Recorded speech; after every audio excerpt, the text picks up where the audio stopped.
If you were around New York in the 1980s and saw Al Sharpton walking around with a suitcase, you might be witnessing a man that had turned informant for the FBI. It turns out that Al Sharpton, now pictured there, back then, dramatically heavier and almost a different person, evidently they caught him in a situation where he was forced either to go to jail, face some charges, or flip and start working for the FBI. Use his connections with the underworld to unearth some connections for the FBI. Yeah, apparently the FBI caught him he was involved with some drug kingpins, and it was a big coke deal, and they caught him, and they said, Al, you're going to be in big trouble unless you help us, so start recording these people.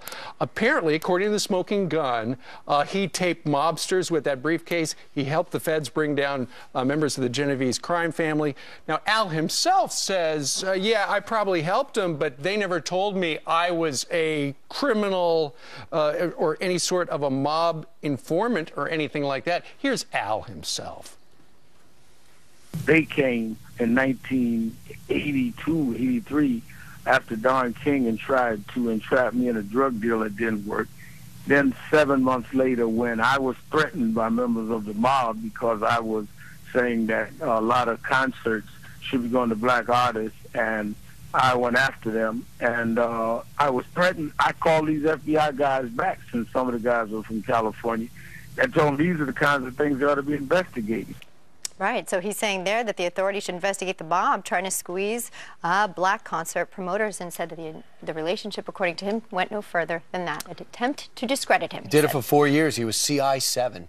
Yeah, yes. For confidential informant number 7. It's interesting. Apparently, they worked him until he became Tawana Brawley's special advisor. Remember, she's the one who falsely accused about a half a dozen white men of raping her. They were all exonerated. Turns out she made up the story.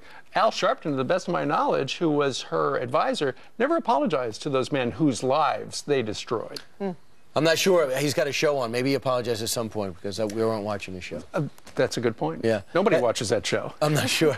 Heather, now we watch her. Hey, we sure do. Good morning, guys. You can't make this stuff up, can you? You can't. Oh, boy. Nobody would believe it. All right. Al Sharpton, a mob snitch? Come on. What a Tuesday. Yeah. All right. I've got some